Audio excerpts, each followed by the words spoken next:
Reading is going to be from Exodus chapter 8, verses 16 through 19. So the Lord said to Moses, "Say to Aaron, stretch out your rod and strike the dust of the land, so that it may become lice throughout all the land of Egypt." And they did so, for Aaron stretched out his hand and his rod, and struck the dust of the earth, and it became lice on man and beast. For all the dust of the land became lice throughout all the land of Egypt. Now the magicians so worked with their enhancements to bring forth lice, but they could not. So there were lice on man and beast. Then the magician said to Pharaoh, "Is this the finger of God?" But Pharaoh's heart grew hard, and he did not heed them, just as the Lord had said.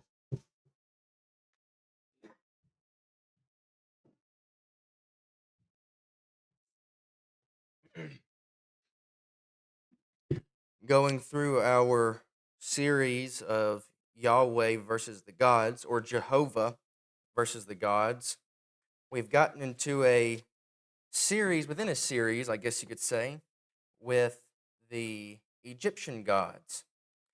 And we have gotten up to part 3 in our study of the Egyptian deities. And in studying for this lesson, in verses 16 to 19, we see plague number 3. And I read and I thought there's not a lot mentioned here except for the lice or the gnats that was turned into these creatures from the dust by the power of God. And then we see that it leads right into the next plague. So this evening, what we're going to do with the time that we have is look at really part 3 and part 4 at the exact same time, because it's all one context. So we've dealt with the first 2 plagues. We're going to deal with plagues 3 and 4 this evening. And with the past 2 plagues, we've seen that God has attacked the God of the waters.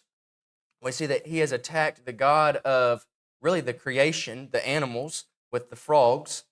And this evening, we're going to notice that God attacks 2 different deities here in these 2 plagues, one of earth and one of, once again, the creatures, the insects, the goddess of swarms. And it's very interesting if you were to just read through these plagues, they almost seem repetitive. There's obviously different plagues, but if you look at what God is bringing out in each plague about himself versus the gods that he's killing, that is the false deities, he's bringing out a different aspect of him being the Lord.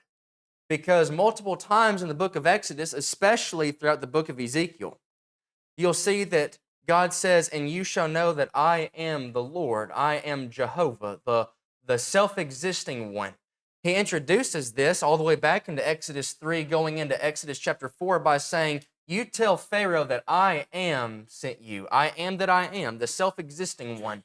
I am not the God solely of water. I'm not just the God of the land. I'm not just the God of the sky. I am the God of everything.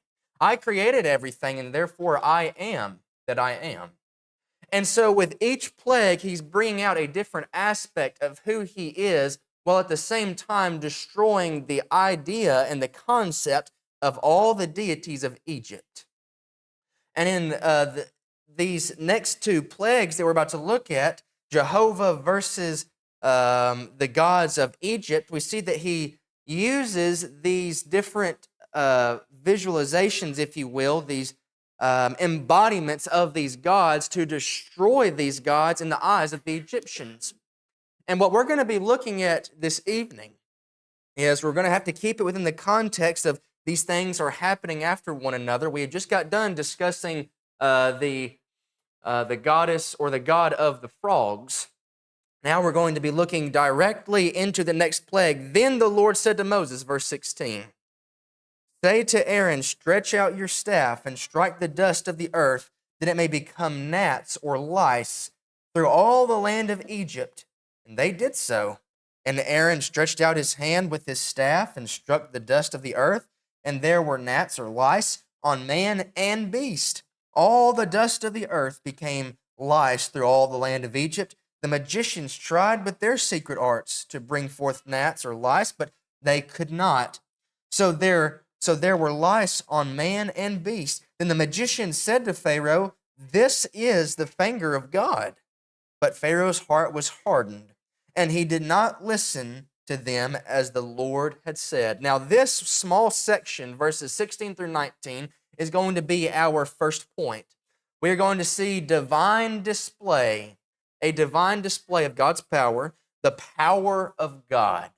After this section, we're going to look at verses 20 to 24, divine division, the people of God. After this plague does not convince Pharaoh, God says, all right, let's bring in this fourth plague. Let's see how Pharaoh reacts. And he's not going to react the way that we need him to, so there's going to be another one, but we're still going to give him a chance because that's who God is. He is a fair and just God. And we see that in this next plague, the fourth plague with the flies, that he is not only destroying the next deity, but he also makes something very specific about his people and the people of Egypt that have not been said up to this point. He'll say, and when I deliver this plague, I'm going to separate my people in the land of Goshen, and you will know that I am in the land in the midst of my people, but you are going to experience this plague. He makes a distinct division between his people and the people of Egypt. And then after this plague, we see 25 to 29, divine demands the purity of God. We see that Pharaoh requests that Moses will offer up a sacrifice in his name, that he will stand in place of Pharaoh, that is Moses, and give some kind of tribute to God to say, please take these away from us. Take this plague away. We're tired of dealing with it. But God says, if I'm going to do this, there are conditions, Pharaoh. You cannot be lying or go back on your word. And then we'll close with verses 30 to 32, divine deliverance, the promise of God. God keeps his promise, but Pharaoh, surprise, surprise, does not keep his. Now let's dissect this text, starting with verses 16 and 19. The divine display, the power of God. Now remember, we're going to be looking at two different plagues, which means two separate deities. So the first one that we're going to notice solely within the first three verses of this context, 16 and 19, we're going to be looking at the God named Geb. Geb, G-E-B, Geb. And this God, the Egyptian God, is the God or patron deity of the earth, the soil. And he is related to farming and fertility. And if you look at the mythology, if you go into any type of mythological studies of pagans, you're going to see that it is very immoral, because the mythology and religion will reflect the ones who created it. They will try to justify things and make things that are immoral and sinful as, well, that's just what the gods do. And this specific God, Geb, not only was he the god of farming and the earth, but he was the son of two different deities, and these two deities had children. One was Geb, and one was his sister, Nut, which is actually another deity that God destroys in these plagues, but he is also Nut's husband. So he marries his daughter in this mythology, and he becomes a great god of the earth. Well, God says, Jehovah God, that is, he says, well, let's just take on Geb and see if he can defend himself. He's the God of the earth. Well, let's see if he can defend the earth. And something that I wish I had made mention of with the very first plague, because when you look at every single one of the plagues, they all attack the Egyptians in their cleanliness, their hygiene. And when we think of ancient civilizations, we usually think that they're primitive, they're not very intelligent. That's not true. They were human beings made in the image of God, and they were incredibly intelligent. There were civilizations thousands of years ago that had working elevators and irrigation systems, and they were very advanced, and Egypt was one of the most advanced civilizations of their day. And because of their advancements, they were a people of hygiene. They wanted to stay clean, especially the priests and the magicians. When they would go in to worship their gods and offer sacrifices, they said, we've got to keep ourselves pure and clean so that we can approach our gods. Well, if you look at every single one of these deities that are destroyed and how God attacks the people, not just the gods that they worship, he focuses in on how can I make them dirty? How can I destroy their hygiene? You've got all of their water supply was turned to blood. There were frogs sleeping in their beds that was in their kneading bowls and in their ovens. And here you have lice. Now, in some translations, it'll say gnats. Think of more lice. I like that translation. And when you think of lice, some people I can already see. I can just ugh. A lot of people aren't big insect individuals. Growing up, I love to study insects. I love to play with different creatures. In fact, I was just playing with the crawdad with some of the boys earlier. I love those creatures, but lice, if I see lice, it creeps me out. Imagine having them all over you, all over the land. It attacked not just their deity, but they were no longer able to worship their deities because they were no longer clean and pure to approach their gods. In verses 16 and 17, we see Geb's hostility towards the people. Now imagine you're an Egyptian and you are worshiping the God of the earth. And then God tells Moses to tell Aaron, I want you to take your staff and strike the ground, the earth, and there will be a huge dust cloud that will rise up, and each individual piece of dust and sand and earth and dirt will become a single lice, and they shall spread throughout the entire land of Egypt. Now imagine you're worshiping this God, thanking him for everything he has done for you, and then all of a sudden he attacks you for no reason. He now makes it impossible to worship him and come to him for things that only you know that he can provide for you. God says, well, why is Geb attacking you? I thought you worshiped this God. I thought Geb was one that provided fertile soil, that provided crops for you. He's the God of the earth. Is he not going to provide for you? Well, it looks like he's attacking you. In verse 16, we see the embodiment of Geb. This embodiment would, of course, be the lice that is spread throughout all of the land. Verse 16, strike the dust of the earth, and it may become gnats or lice throughout all the land of Egypt. Verse 17, the defilement of Geb. When you think of Jehovah God, he always tells his people, Israel, throughout the entire Old Testament, even into the New Testament, under the new dispensation, the Christian dispensation, that you are to remain holy, for I am holy. If you are going to present a sacrifice, it must be a pure and the best sacrifice. The priesthood under the law of Moses, they were to wash themselves, they were to wash their garments, they were to even wash the sacrifice itself and the entrails that were inside the animal. They were to wash those things. You are to be pure and holy before approaching Jehovah God. That was really the standard for all deities. And now God is using their own gods to make them to where they cannot approach their deities anymore. What does that mean for the Egyptians? It means this: you can no longer petition your God. You can no longer go before your God and request certain things so that they may help you or provide for you. Who is the only God that they can go to now? Jehovah. In fact, we'll see at the end of this context that even the magicians were saying, this is the finger of God. We can't produce this. Before, with the other deities, they were able to go up to Pharaoh and say, Pharaoh, we've got good news, we've got bad news. Good news is we can produce this plague. Bad news is we can't stop it. We just make it worse. Here, they're saying we can't even add to it. This is the finger of God, and that word finger means hostility. This is the hostility of Jehovah. He is hostile towards our gods, and he's turning them against us. How is he doing it?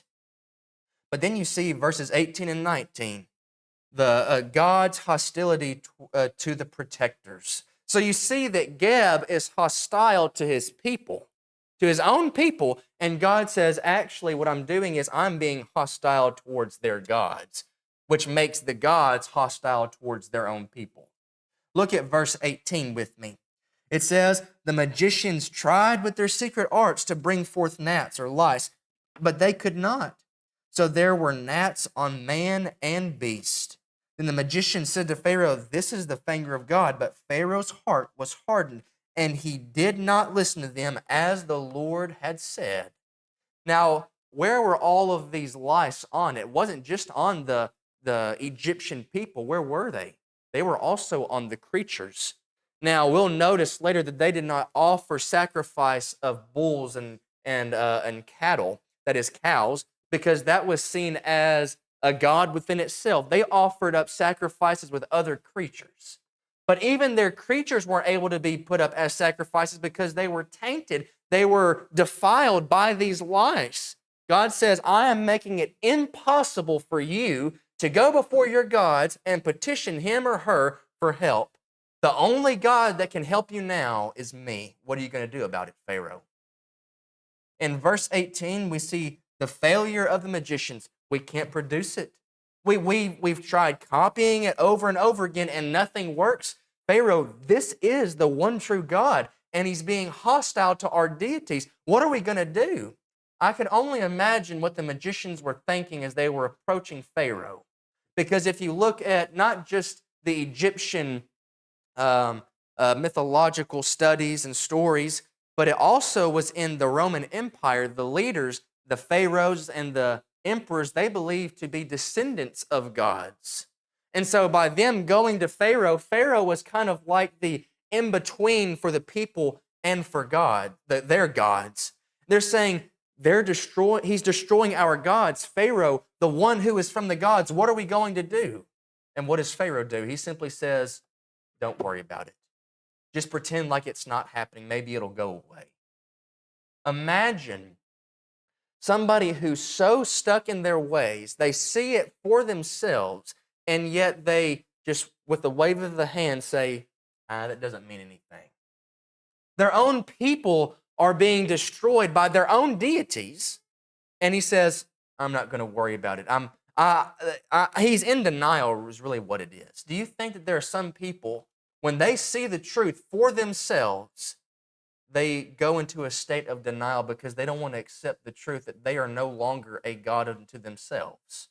There is only one God. You can't worship yourself anymore.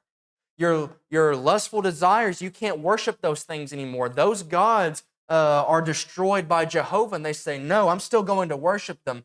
Even though they're destroying you and corrupting you from the inside out, you're still going to worship them? You know, we read the Egyptians and we think, man, these were ignorant individuals. They were so hard-hearted. Why are they doing this? Brethren, people do it today. It may not be an idol. It may not be the earth itself, but they're worshiping something that's destroying them from the inside out, and yet they still continue to bow down. God says, when are you going to give it up? I'm trying to show you that this is hurting you, and I want you to come to me because I'm the only one that can provide safety and release. But Pharaoh, like many individuals today, will say, I'm not going to listen. Now look at verses 20 to 24, the divine division. Pharaoh didn't listen to this plague. God says, all right, I'll just send another one. Let's see how he likes this one. 20 to 24, the divine division, the people of God. Now, the first point we noticed was the power of God, divine display. Now, look what he does here. He displays his power by destroying a deity before Pharaoh's eyes. Pharaoh's in denial. God says, all right, if you're not going to listen, I'll just go ahead and kill another one of your gods, and I'm going to leave you alone. He gave them a chance. Notice this progression. He took away their deity by saying, not only am I going to kill your deity, but I'm also going to make your deity, make it to where you can't come to them. You are all by yourself, and I am giving you an opportunity to come to me so that I can be the one to relieve you of this plague. But then this next plague, he says, all right, you didn't want to come to me? I'll just make a division then. I'll put my people over here. I'll put the people of Egypt over here, and we'll see if you can just stand off by yourself and get through it. My people aren't going to be dealing with it because they have come to me. They realize who the one true God is, but the Egyptians and Pharaoh, they decided to stay with their God. So you don't want to come to me? That's fine. Let's just see what the consequences of those actions are. Look at verses 20 to 24 with me. Kind of a lengthy reading, so bear with me. It says, "Now the Lord said to Moses, rise early in the morning and present yourself before Pharaoh as he comes out to the water, and say to him, thus says the Lord, let my people go, that they may serve me. For if you do not let my people go, behold, I will send swarms of flies on you and on your servants and on your people and into your houses. And the houses of the Egyptians will be full of swarms of flies, and also the ground on which they dwell. But on that day I will set apart the land of Goshen, where my people are living, so that no swarms of flies will be there, in order that you may know that I, the Lord, am in the midst of the land. I will put a division between my people and your people. Tomorrow this sign will occur." Then the Lord did so, and there came great swarms of flies into the house of Pharaoh and the houses of the servants, and the land was laid waste because the swarms of flies in the land of Egypt. Now, I don't think we will ever truly be able to comprehend the power of which these Egyptian civilians, Pharaoh, and the Israelites witnessed. Because I don't know if you've ever been in a sandstorm before, but imagine all of the sand that you are in is actually lice. And it is said that with the Jewish and the Hebrew scholars, that these lice, when we think of lice, it's just in your hair. I remember at a camp that I once went to, Peach Valley. I heard stories I never experienced myself, but when I showed up for the very first year, I remember the very first day there was 3 or 4 counselors, and they had gloves on, and they were checking every single kid in their head and saying, okay, you're clean, all right, you're clean. And then we would also have to get hand sanitizer and wipe our hands and even go wash your hair after they touch your head. I thought, what on earth is going on? I've never seen anything like this. And I look over and I said, what are they doing? And they said, well, a few years ago we had a lice infestation. And one kid brought in lice, and the entire camp got it, and we only lasted 2 days. So we're making sure that we do not have lice anymore. They went to the extreme to make sure that not even one lice will enter into the camp. Imagine them crawling all over your hair. But also the Hebrews said that they would crawl into the ears and the nose and the mouths of the Egyptians. Now, after experiencing that, God says, now I'm going to bring in flies. Now, I was dealing with this just yesterday. We had one fly in the house. One fly. And I've got a fly swatter, and I'm waiting, and I'm watching, and then I'll try and follow, and I'll hit it, and then I'll miss it. And then and Tommy's watching me, and he's walking around, and that fly it drove me insane. Now imagine trillions of them. Imagine trillions upon billions of flies all over you can't see the ground because there's so many flies. They're on the people, they're in the houses, they're everywhere. But in Goshen, guess what's happening? Nothing. There is nothing but peace and tranquility, because what does God say? You shall know that I, the Lord, am in the land. I am in the midst of the land. Wherever God is, there is no storm. There are no flies. There is no disease. There is no infestation, spiritually speaking, for us. Well, because the Egyptians said, well, we're going to hold off on our own, God says, all right, well, you got to deal with these flies then. And we know that these were not just regular house flies, like little fruit flies. These were flies that would devour. Turn with me to the book of Psalms, Psalm 78. In Psalm 78, we see an insight in the Hebrew poetry of these plagues. We actually see insight on a lot of these plagues, but look at starting in verse 45. It says, he sent among them swarms of flies which devoured them, and frogs which destroyed them. You see that God sent not just house flies. It is even said by some scholars, these flies, this word fly in the Hebrew is a very generic term. It could have been more like great mosquitoes or the scarabs that they had, the great beetles, which was actually a symbol within their people. God turned everything about the Egyptians against them. And he said, things that once meant comfort, things that once meant peace, fertility, prosperity, all is dread. It is nothing but chaos. It is going to devour you in your homes, wherever you walk, even when you sleep, it's there. Brethren, is that not what sin does to us? No matter where we go, whether we're walking down the street, whether we're in bed trying to go to sleep, whether we're trying to cook a meal, our sin, if we let it fester and we worship it, it's devouring us. And then we blame God for things of, well, this is happening because God made this happen. God didn't make anything happen. God allows things to happen because he says, I have no choice but to allow it to happen because I am a loving and just God, and I allow you to make your own decisions in the same way he allowed Pharaoh to make his own decisions. And you will later see that he says, I will harden Pharaoh's heart. That doesn't mean that he forced Pharaoh to have a hard heart. What that means is, because of who I am, because of the words that I speak, I am going to harden Pharaoh's heart because he does not want to listen to me. And that's exactly what happened to Pharaoh. And what happened to Pharaoh after he hardened his heart? He had to deal with a bunch of flies. Now look at verses 20 to 21.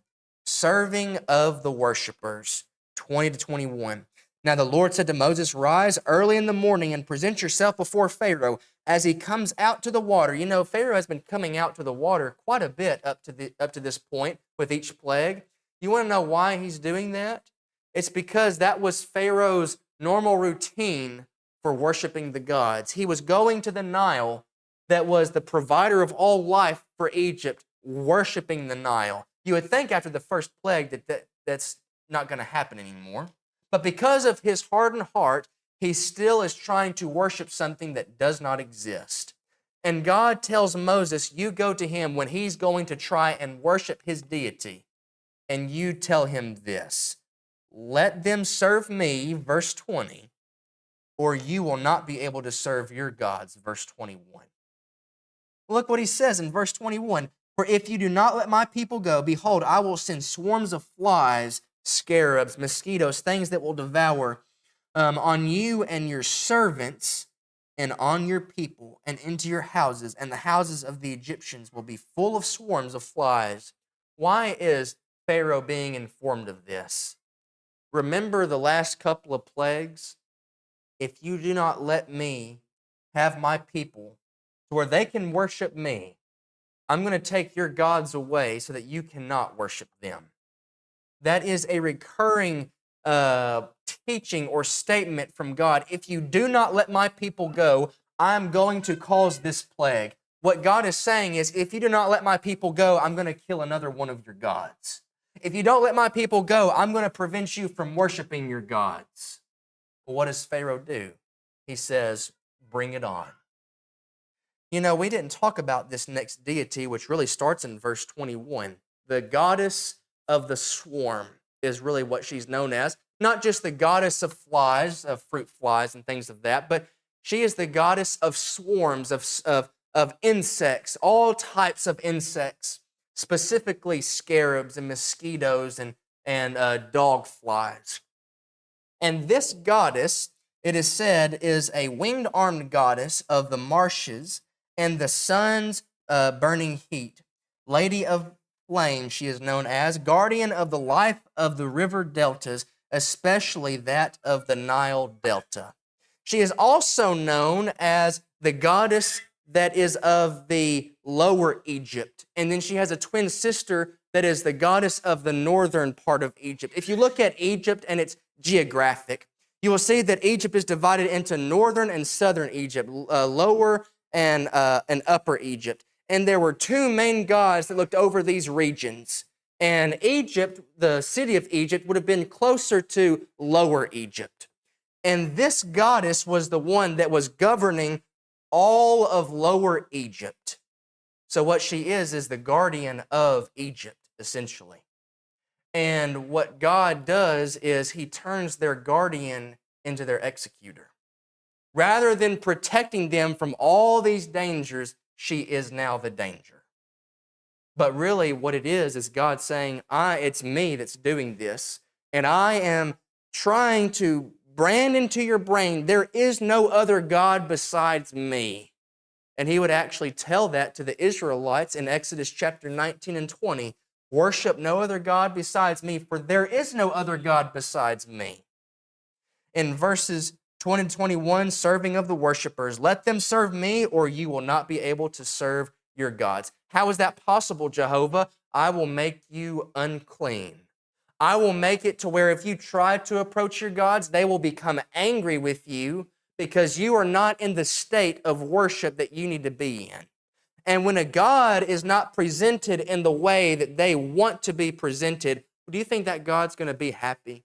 Do you think that God is going to be content with the state that their worshiper is in when they said explicitly, you need to be in this state, you need to be clean, you need to be pure, and they're approaching them with lice? What do you think the God that they're worshiping is going to do?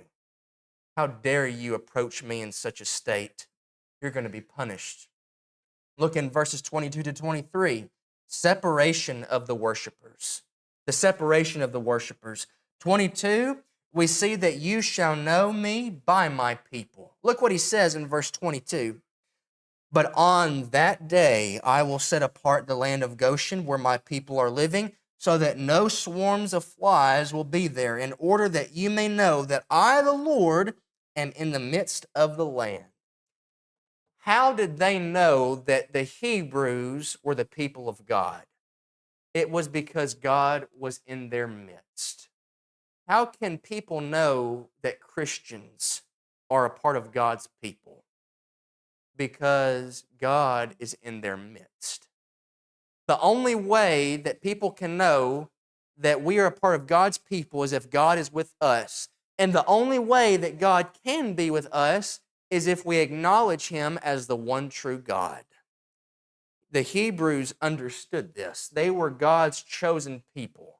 And God said, these are my people, I'm going to protect them. And you shall know that I am the Lord solely off of my people. I've got a question for us. As Christians, can the world look at us Christians and say, I know that God is real just solely by the way his people act? Or will they look at God's people and say, you're no better than us? You really think that we're supposed to believe that there is a Jehovah God, all merciful, all loving, all just, all pure, all holy, all righteous? But look at you. You claim to know God, and look at the way that you're living. Why should I convert to something that will restrict me when you yourselves are living in the same way I am? You're hypocrites. Brethren, we need to make sure that people can look at us and say, I know that God lives and that he is with them because of the way that they are living. Now, what does this say about the Egyptians? What's the flip side of this? Those who God's presence is not in the midst of, what happens to them? Well, verse 22, you shall know me by my people. Just by looking at my people and knowing what they are not going through, you will see that I am in their midst. But, verse 23, you shall know you are not my people. He looks at the Egyptians and says, on that day, when this plague comes, you shall know that I am in the midst of them because of who they are and the peace that they are experiencing, and you shall know that you are not my people because of the things that you're going to endure. And it is because of their punishment that their actions that they endure this punishment. Look in verse 23. It says, I will put a division between my people and your people. Tomorrow this sign will occur. Now, if I was an Egyptian and I heard this message, I hope that by everything I have just experienced, I would say, all right, I'm going to Goshen. I'm tired of dealing with this. Pharaoh claims to be a god. He can't protect us. Our gods are turning against us, and it clearly is seen that the finger of God, of Jehovah, is here. He is hostile to all of our gods. He is the one true God. I want to go where he is. But there are some people who will say, I don't care. I will stay here. I don't want to go where God is. I want to stay in my own life. I want to do what I want to do. God says, that's fine. But just know that the sign will occur and there will be division between me and you. I hope and pray that none of us ever hear that from Jehovah God on the day of judgment. I will put division between me and you for all of eternity. And you will know that I am God because I will be in the midst of my people forever. And you will be dealing with a plague that is unlike any other plague for all of eternity. What do you think the Egyptians were thinking when they heard these things from Moses? Look at verse 24. Sanitation of the worshipers.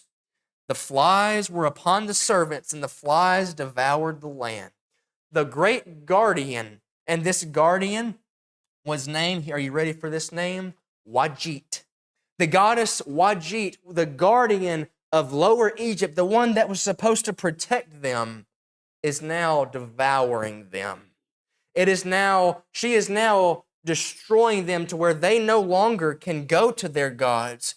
She's making them unsanitary. She's making them dirty, impure, to where not only their gods are dropping like flies, ironically, but also they can't go to their gods for help because they're not even in a state to approach them. But over in Goshen, there's the one true God. Over in Goshen, there's God's people living a clean, happy, righteous life. Now look at verse 25 to 26, the divine demands, the purity of God. Now finally it gets Pharaoh's attention. You think after the Nile it would have gotten his attention. He would have said, all right, just leave. But up to this point, he's so hard-hearted. He's so stiff-necked, and he's so set in his ways, but now dealing with lice and flies and mosquitoes and all of these devouring insects, he's like, all right, forget it. Bring in Moses. We're fixing to have a conversation. Look what he says in verse 25. Pharaoh called for Moses and Aaron and said, go, sacrifice to your God within the land. But Moses said, it is not right to do so, for we will sacrifice to the Lord our God with what is an abomination to the Egyptians. If we sacrifice what is an abomination to the Egyptians before their eyes, will they not then stone us? We must go a 3 days' journey into the wilderness and sacrifice to the Lord our God as he commands us. Pharaoh said, I will let you go that you may sacrifice to the Lord your God in the wilderness. Only you shall not go very far away. Make supplication for me. Then Moses said, behold, I am going out from you, and I shall make supplication to the Lord that the swarms of flies may depart from Pharaoh, from his servants, and from his people tomorrow. Only do not let Pharaoh deal deceitfully again in not letting the people go to sacrifice to the Lord. Now, this is where the application really starts to show itself. We have seen God's power. We have seen God's justice. Now it is catching Pharaoh's eye, and he's saying, okay, we've got to do something about these flies, these swarms. Bring in Moses. We got to talk. He tells Moses, all right, I'll listen, but there's some conditions. I don't mind you going and sacrificing to your God, but you've got to do it within Egypt. What Pharaoh is saying is you can worship your God, but you've got to worship God on my terms. Now, something that I appreciated in Brother John's prayer earlier was he made mention of please allow Anthony to not compromise the word that is being taught. You know what happens when you compromise God's word? Bad things happen. When you try to compromise God's teaching and God's law, and you say, you know what, I'll worship God, but I'm going to worship him on my terms. I'm going to worship him in the way that I want. How do you think that's going to play out? Do you think that on the day of judgment, God said, I had this standard, but, you had some pretty good ideas that I didn't really think about. So because you worshiped in your own way, and it actually was a lot better than mine, I'm going to let you in. That's not what God's going to say. God said, I told you to worship me in spirit and in truth. And if we do not do so, brethren, you know what's going to happen to us? We have an instance in the book of Leviticus, Leviticus chapter 10, verses 1 through 5, of two priests of God's people, not pagans, not worshipers of other gods, but worshipers and leaders within God's people, Nadab and Abihu. And they tried to compromise worship by saying, God doesn't want this incense. God, I know he said he wants this incense, but this one, it smells better. It's more expensive. He's going to want this. You know what happened to Nadab and Abihu? They were completely consumed by fire. I love Moses' response to compromising truth. No, I'm not going to compromise. You're not in a position to say that we are going to compromise, Pharaoh. Look at you. You're being swarmed with flies. What we're going to do, rather than worshiping in your land, sacrificing your animals that were worshiped and offered to your gods, we're going to worship the way God has told us. And if we do that by offering up cattle the way God has demanded, we're going to be stoned by your people, because the cow was seen as another embodiment of a god. So what we're going to do is go into the wilderness as God told them to do, and we're going to sacrifice the way God has told us to sacrifice.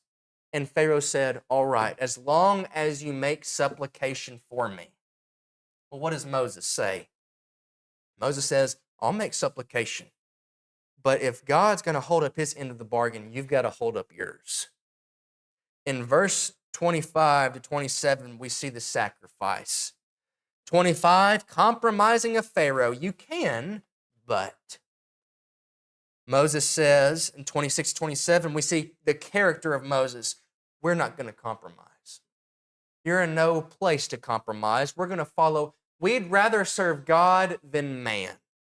And brethren, if anybody tries to tell us how we are to worship, you know what our answer needs to be? No.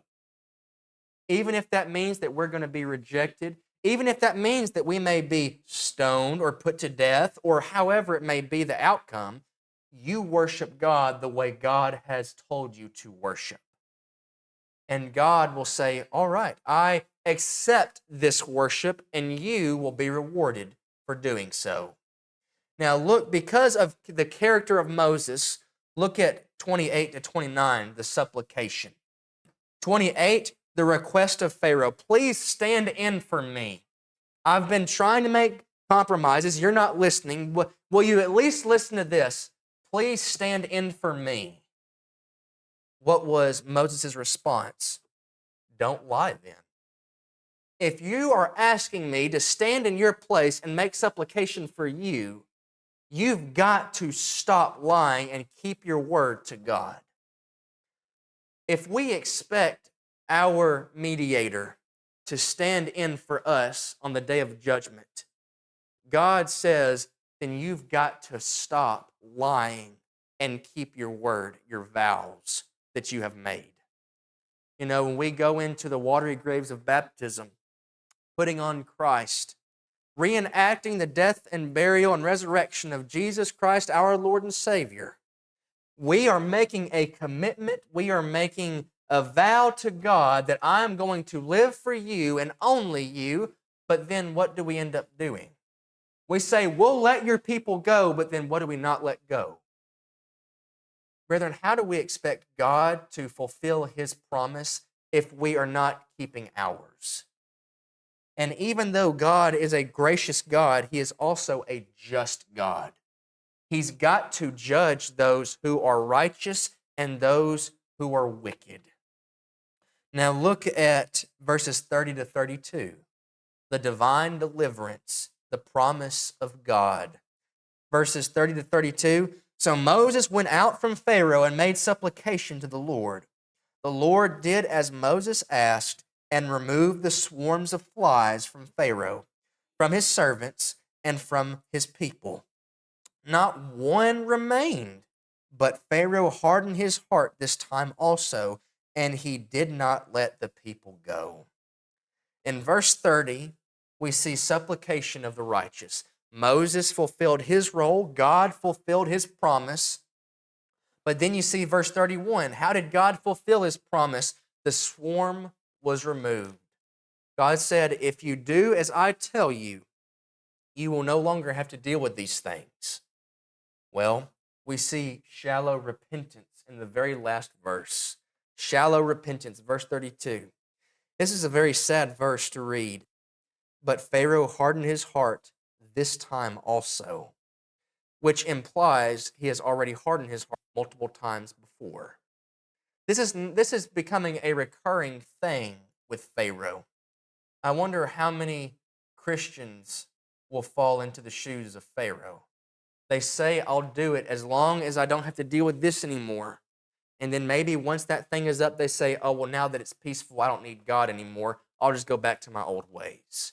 On the day of judgment, brethren, if we are not careful, if we are worshiping something, an idol, a God that is devouring us from the inside, and Jehovah God has told us through his word, through his son, Jesus the Christ, there is only one way, there is only one deliverer. And if you are not in my midst as I am with my people, then you are going to suffer this for all of eternity. And we make all these promises, but on the day of judgment, if we have not kept our promise, guess what's going to happen for all of eternity? We're going to be dealing with eternal damnation, where the worm never dies and the fire never goes out. I don't know about you, but I don't want to go there. And I know that becoming a Christian is not about, I'm going to become a Christian because I'm scared of hell. That's not the point of becoming a Christian. That should definitely be a part of the motivation of, I don't want to be there because I want to be where he is. You know, the Egyptians didn't have that attitude. I don't want to be here where all this turmoil is. Rather, I want to be where he is. They were content being destroyed and devoured by their own gods. If you are tired and weary of being destroyed and devoured by your own gods, and you want to find peace and tranquility with the God in Goshen, with the God wherever in the midst of his people are, come now, as together we stand and as we sing.